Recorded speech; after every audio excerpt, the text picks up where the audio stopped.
स्वागत है आपका इस वीडियो में। आज की इस वीडियो में हम बात करेंगे, जब भी हम कोई घर बनाते हैं, जब भी आप कोई नया घर बनाते हैं तो सबसे इम्पोर्टेंट पार्ट जो उसका होता है वो उसका होता है फाउंडेशन अर्थात नींव। तो घर बनाते समय हम कुछ ऐसी गलतियां कर जाते हैं फाउंडेशन का काम करते वक्त जो हमें कभी कभी बहुत महंगी साबित होती है। तो आज हम इन्हीं गलतियों के बारे में बात करेंगे। ये गलतियां न करें ताकि आपका घर और आपका परिवार सुरक्षित रहे।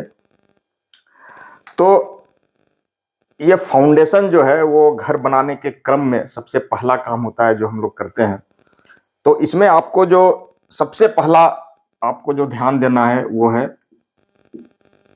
Soil testing. मतलब जिस प्लॉट में हम घर बना रहे हैं, चाहे वो कोई बड़ा प्रोजेक्ट हो या आपका छोटा रेसिडेंशियल बिल्डिंग हो, 1 स्टोरी 2 स्टोरी 3 स्टोरी, तो उसमें सबसे पहले आपको देखना है सॉइल टेस्टिंग। लेकिन कभी कभी क्या होता है, हम गांव में हमारे नॉलेज की कमी के कारण या सुविधा न होने के कारण सॉइल टेस्टिंग नहीं करा पाते हैं। लेकिन बड़े प्रोजेक्ट्स में सॉइल टेस्टिंग कराना मैंडेटरी है। तो अगर आप किसी कारण से सॉइल टेस्टिंग नहीं करा पा रहे हैं तो आपको 2-3 चीज़ों का ध्यान रखना बहुत आवश्यक है। अगर आपका जो प्रपोज्ड बिल्डिंग है वो अगर मार्शी लैंड में है, मार्शी लैंड मतलब दलदली जमीन जिसमें क्ले का क्वांटिटी बहुत ज्यादा हो, अगर ऐसा सॉयल है या ब्लैक कॉटन सॉयल है, ठीक है दोस्तों, अगर इन दोनों में से कोई भी कैटेगरी में आ रहा है तो आपको सॉयल टेस्टिंग कराना जरूरी है। और सॉयल टेस्टिंग करा के आप उसका सेफ बियरिंग कैपेसिटी निकाल लीजिए पहले। अगर इन दोनों में से किसी भी कैटेगरी में आपका लैंड अगर नहीं आ रहा है तो आप थंब रूल के हिसाब से फाउंडेशन कर सकते हैं, जो कि आज हम लोग डिस्कस करेंगे। दोस्तों, जनरली जो है फाउंडेशन 2 तरह के होते हैं। एक होता है शैलो फाउंडेशन,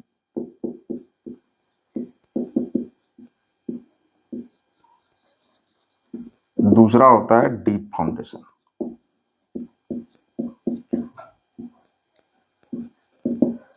तो जो शैलो फाउंडेशन है ये आपका फुटिंग है, राफ्ट फुटिंग है, आइसोलेटेड है, मैट फुटिंग है, ट्रेपेजॉइडल फुटिंग है, इस तरह के कैटेगरी शैलो फाउंडेशन में आते हैं। और डीप फाउंडेशन में हम पाइलिंग या ब्रिजेज में हम वेल फाउंडेशन करते हैं, तो वो सब कैटेगरी जो है वो डीप फाउंडेशन के अंदर आती है। तो जब हम घर बनाने में जिस फाउंडेशन का यूज करते हैं जनरल रेसिडेंशियल पर्पसेस में, वो आपका शैलो फाउंडेशन है। नॉर्मली हम आइसोलेटेड फुटिंग या कंबाइंड फुटिंग का सहारा लेते हैं। तो आज मैं उसी के बारे में आपको बताऊंगा।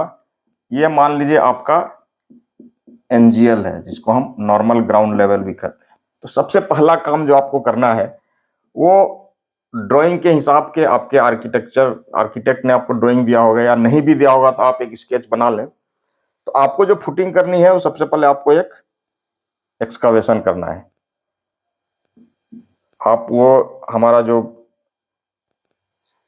वीडियो चल रहा है उसमें आप देख सकते हैं फोटोग्राफ्स। तो ये आपने नॉर्मल ग्राउंड लेवल से नीचे आपने ये एक्सकावेशन कर दिया अपना फुटिंग के लिए।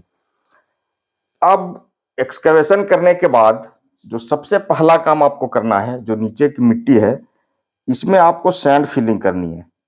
कितना?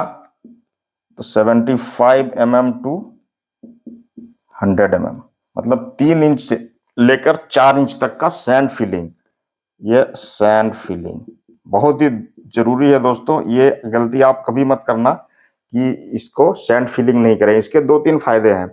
पहला फायदा ये है कि जो सैंड है वो एक अर्थक्वेक के दौरान एक कुशन प्रोवाइड करता है। जो शॉक आते हैं, अर्थक्वेक शॉक को एब्जॉर्ब करने में ये इस फुटिंग को हेल्प करेगा।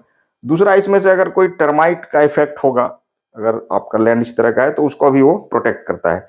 तो सैंड फिलिंग आप 75 से लेके 100 mm तक जरूर से जरूर करें।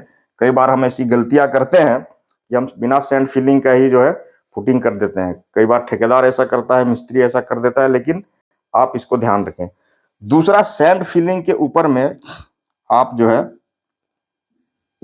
100 mm का पीसीसी करें। इसको भी दोस्तों इग्नोर नहीं करना चाहिए। जैसा कि हम आपको वीडियो में देख रहा होगा, एक फोटो दिख रहा है जिसमें जो है ब्रिक नीचे रखा हुआ है, तो वो बिल्कुल ना करें, आप प्रॉपर पीसीसी करें। पीसीसी में आप 1-2-4 या 1-3-6 कोई भी रेशियो यूज कर सकते हैं कंक्रीट का। इसको हम प्लेन सीमेंट कंक्रीट बोलते हैं।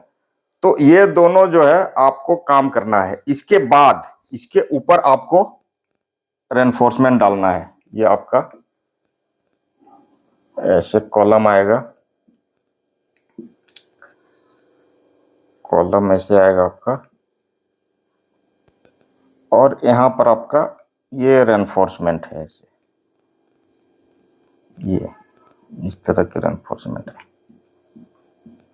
हम रेनफोर्समेंट डिटेलिंग की भी बात करेंगे, लेकिन अभी मैं आपको सिर्फ ये बता देता हूं कि इसको जो है कैसे करना है। ये आपका देखिए, ये उसके बाद आपको जो है ये जाली बिछानी है नीचे पीसीसी के ऊपर में रेनफोर्समेंट की। और ये आपका जो सरिया है, ये जो आ रहा है, ये सरिया यहाँ से कम 300 mm होना चाहिए, ये वाला डिस्टेंस, ये ध्यान रखिएगा। ये डिस्टेंस भी 300 mm,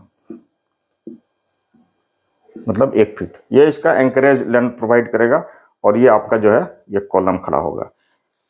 अब सवाल ये उठता है बहुत नॉर्मल केस में कि ये जो फाउंडेशन है यहां से लेके यहां तक, ये जो डेप्थ है जिसको हम DF कहते हैं, डेप्थ ऑफ फाउंडेशन, ये कितना रखना चाहिए। तो इसका एक थंब रूल है, मैं आपको बताने का प्रयास करता हूं। वैसे तो ये अगर आप बिल्डिंग की डिजाइन करेंगे तो आपको डिजाइनर ये बता देगा, लेकिन मैं आपको एक थंब रूल बताता हूं कि अगर आप जो है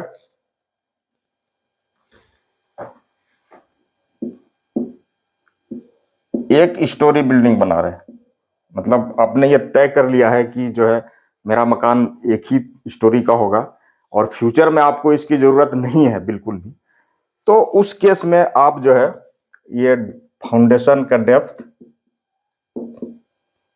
3.5 फीट, मतलब 3.5 फीट अगर आप रख दिए तो आपका ये चल जाएगा। लेकिन आपको ये थोड़ा फ्यूचर के बारे में भी सोचना चाहिए कि अगर ऐसा हो कि कभी कभी ऐसा होता है कि हम सोचते हैं फर्स्ट फ्लोर बनाएंगे, फिर 1-1.5 साल के बाद हमको ध्यान आता है कि दूसरा फ्लोर भी बना दे। तो उस केस में आपको थोड़ा सा ध्यान रख के और फ्यूचरिस्टिक प्लानिंग करनी पड़ेगी। अदरवाइज अगर आपने ये सोच लिया है कि एक स्टोरी बिल्डिंग ही बनेगा तो 3.5 फीट इज दैट सफिशिएंट। अब अगर आपने 2 स्टोरी बिल्डिंग बनाया हुआ है, 2 स्टोरी अगर आपने सोचा है कि 2 स्टोरी बिल्डिंग बनाएंगे, तो आपको ये 4.5 फीट रखना है, और 3 स्टोरी के लिए 5.5 फीट। ये थंब रूल है दोस्तों, ये आपको फॉलो करना है डेप्थ ऑफ फाउंडेशन के लिए। अब ये सवाल आता है कि हम कॉलम का साइज क्या रखें या फुटिंग का साइज क्या रखें, फुटिंग का अगला जो अदर डायमेंशन है वो क्या रखें, और रेनफोर्समेंट क्या रखें। तो उसके लिए हम डिस्कस करेंगे। उसके लिए हमने एक अदर वीडियो बनाया हुआ है, आप उस पर जाकर लिंक को फॉलो कर सकते हैं। आज के लिए इतना है, बहुत बहुत